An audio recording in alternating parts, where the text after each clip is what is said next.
बिस्मिल्लाहिर्रहमानिर्रहीम। अस्सलाम वालेकुम। 9 क्लास के मैथ का लेक्चर है। एक्सरसाइज है 3.2। क्वेश्चन नंबर 8 है, in a group of 500 employees 250 can speak Urdu, 150 can speak English, 50 can speak Punjabi.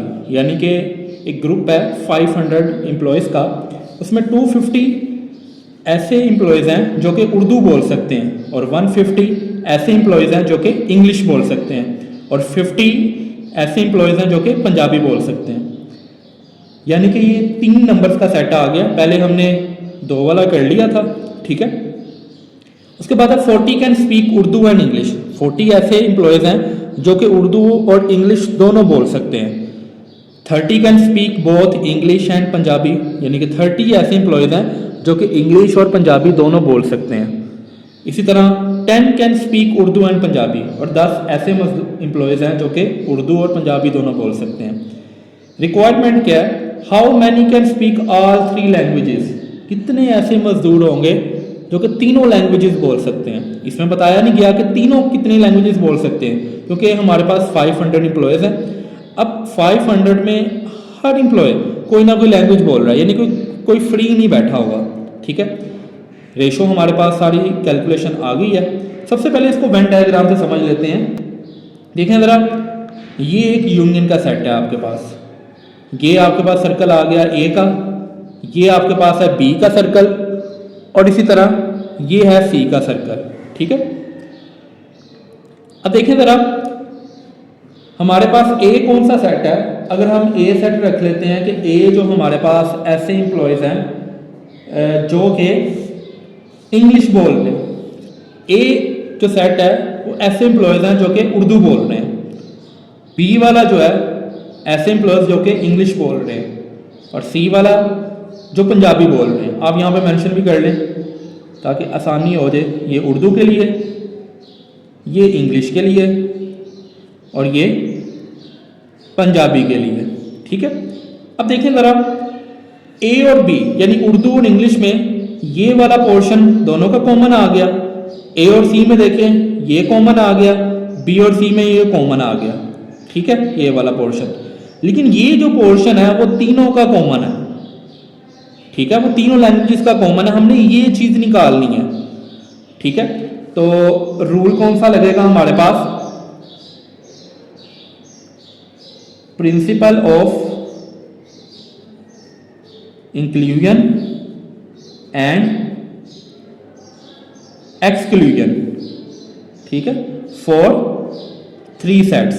यानी कि अब हम 3 सेट्स के लिए कह रहे हैं। पहले हमने 2 सेट वाला कर लिया था क्वेश्चन नंबर 7 में। देखें ज़रा, ये जो आपके पास 500 एम्प्लॉयज दिए गए ना, ये तीनों ए बी और सी का यूनियन है, ठीक है। ए बी और सी का जो यूनियन है वो 500 एम्प्लॉयज है, ठीक है। तो सबसे पहले तो हमें नंबर्स पता होने चाहिए कि हर सेट में कितने नंबर्स आ रहे हैं। लेकिन जो रूल लगेगा ना हमारे पास वो होगा A union B union C किसके इक्वल होगा? नंबर ऑफ ए, यानी कि उर्दू कितने लोग बोल रहे हैं, number of B plus number of C. अब कुछ ऐसे लोग भी तो है जो दोनों लैंग्वेजेस बोल रहे हैं, ठीक है। अब अगर मिसाल के तौर पर मैं इसको लेट कर लेता हूँ, ये वाला पोर्शन जो उर्दू भी बोल रहे हैं और इंग्लिश भी बोल रहे हैं। अगर खाली बी की बात करें तो बी में उसने जो बताया था कि बी हमारा इंग्लिश बोलने वाला सेट है, तो बी के जो हमारे पास नंबर ऑफ एलिमेंट्स हैं वो 150 हैं। यानी 150 लोग ऐसे हैं जो कि इंग्लिश बोल रहे हैं, ठीक है। और उर्दू भी अगर आप देखें तो उर्दू जो है वो 250 बोल रहे हैं। अगर मैं खाली 250 यहाँ पे मेंशन कर दूं और 150 यहाँ पे मेंशन कर दूं, लेकिन एक चीज़ है, कॉमन भी तो थे इनमें, कॉमन पार्ट भी तो आ रहा है। ऐसे लोग भी तो हैं जो उर्दू और इंग्लिश भी बोल रहे हैं, तो वो इसमें से माइनस होने चाहिए, ठीक है। वो रेशो इसमें से हमने माइनस करनी है, यानी कि जो कॉमन आएंगे। तो देखें ज़रा, माइनस कर देंगे ए इंटरसेक्शन बी, इसी तरह बी इंटरसेक्शन सी भी माइनस होगा, और इसी तरह ए इंटरसेक्शन सी भी माइनस होगा, ठीक है। यानी कि जो जो कॉमन आ रहे हैं वो माइनस हो जाएंगे। लेकिन एक चीज़ इसमें प्लस करनी है, जो तीनों का कॉमन आ रहा है, यानी ऐसे लोग जो तीनों लैंग्वेजेस बोल रहे हैं वो ऐड हो जाएगा। ठीक है, यानी कि ये पोर्शन हमने निकालना है, ये वाला ऐड हो जाएगा इसमें। अब देखिए जरा हम लेट कर लेते हैं, ए जो है वो हमारे पास है employees who can speak Urdu. ठीक है, यानी कि ऐसे एम्प्लॉयज जो कि उर्दू बोल सकते हैं। इसी तरह बी हमने क्या लेट किया था, employees who can speak English. इसी तरह अगर सी की बात करें, employees who can speak Punjabi. ठीक है, अब अगर हम देखें तो नंबर ऑफ ए कितने आ रहे हैं, यानी कि उर्दू बोलने वाले कितने लोग थे, वो 250 थे। तो आप यहां पे 250 लगा दें।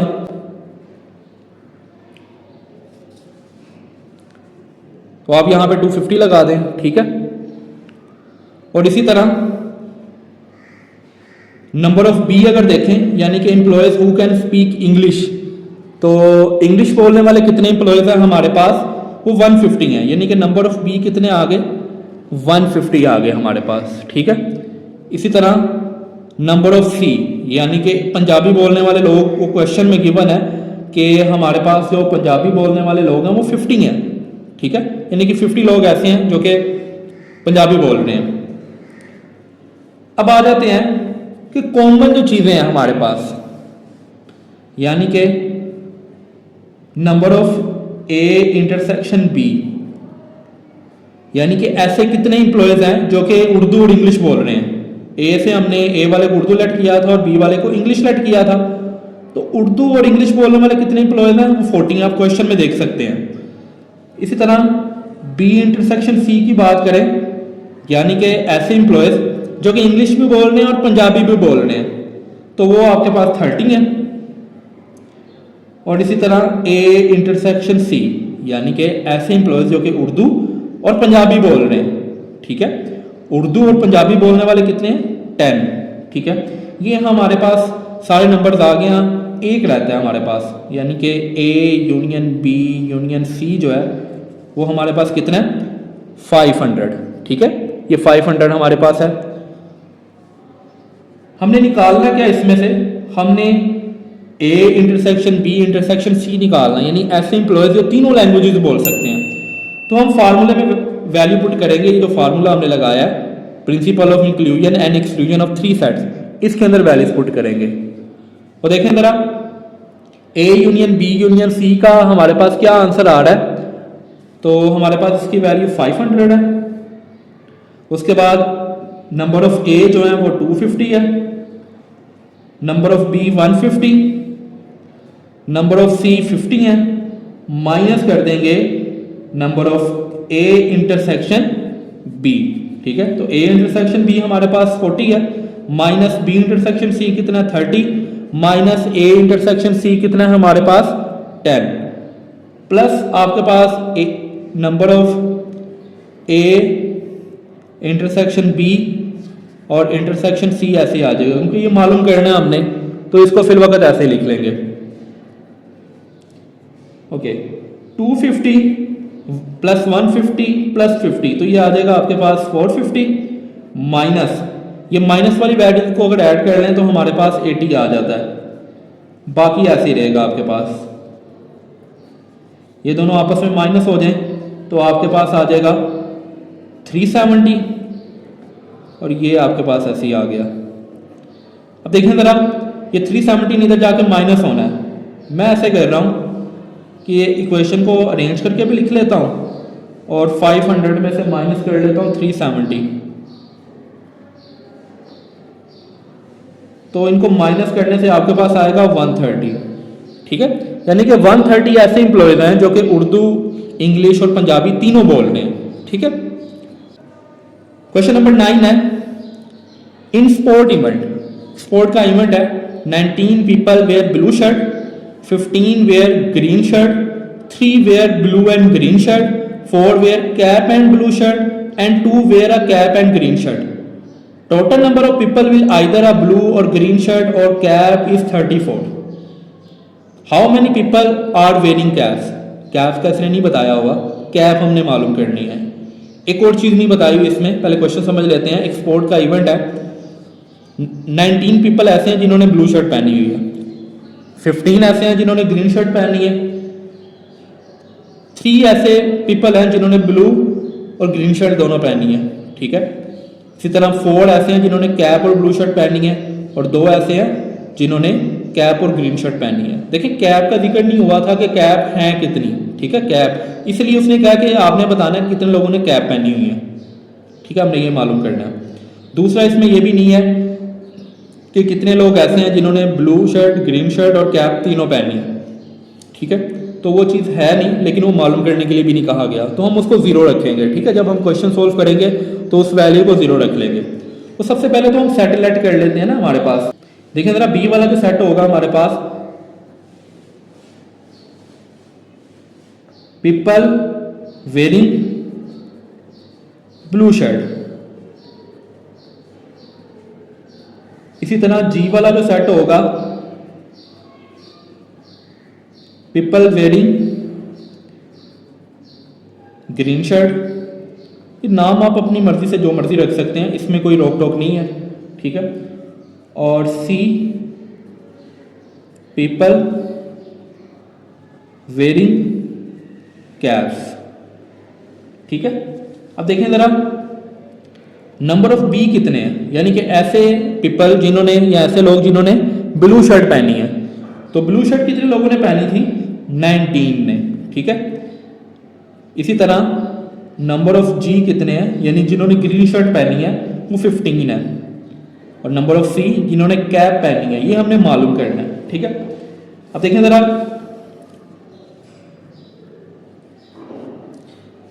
जरा, ऐसे लोग जिन्होंने ब्लू शर्ट और ग्रीन शर्ट दोनों पहनी है वो कितने हैं? आप क्वेश्चन में अगर देखेंगे तो आपको पता चलेगा कि 3 लोग ऐसे थे जिन्होंने ब्लू और ग्रीन शर्ट दोनों पहनी है।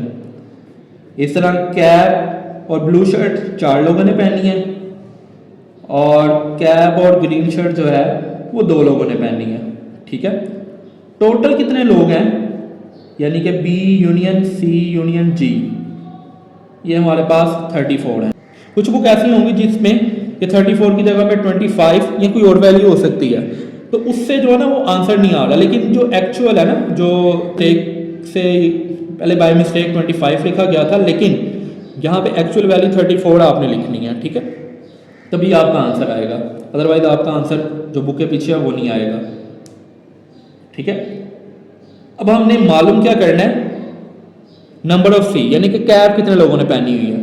तो इसका मतलब है कि B intersection C intersection G जो है गिवन नहीं है, इसको हम 0 रख लेंगे, ठीक है। अब प्रिंसिपल लगाते हैं, by principle of inclusion and exclusion. तो वो प्रिंसिपल क्या होगा, B union C union G equal होगा number of B plus number of C plus number of G. अब इसमें से माइनस कर देंगे जो कॉमन आ रही हैं, number of B intersection C, number of C intersection G, और इसी तरह बी इंटरसेक्शन जी, और प्लस कर देंगे बी इंटरसेक्शन सी इंटरसेक्शन जी। अब देखिए अगर हम वैल्यू पुट कर रहे हैं, टोटल वैल्यू आपके पास 34 है, नंबर ऑफ बी 19 है हमारे पास, नंबर ऑफ सी हमारे पास गिवन नहीं है, इसको हमने मालूम करना है, और नंबर ऑफ जी जो है वो 15 है, और number of B intersection C 4 है, number of C intersection G जो है वो हमारे पास 2 है। इसी तरह number of B intersection G ये हमारे पास मौजूद है 3, ठीक है। और B intersection C intersection G जो है वो गिवन नहीं है, तो हम इसको 0 लगाएंगे। देखिए ज़रा ये 19 और 15 को प्लस करने से आपके पास आ रहा है 34, ठीक है। माइनस वाली वैल्यू को ऐड करने से आ रहा है -9, और ये नंबर ऑफ सी ऐसे ही आ गए। इन दोनों को माइनस करेंगे, आपके पास आ जाएगा 25 प्लस नंबर ऑफ सी। अब 25 ने 34 से माइनस होना है, यानी कि 34 माइनस 25, इनको जब आप माइनस करेंगे तो आपके पास 9 आ जाएगा। ये इसका आंसर है। उम्मीद है आज का लेक्चर आपको समझ आया होगा। अल्लाह हाफिज़।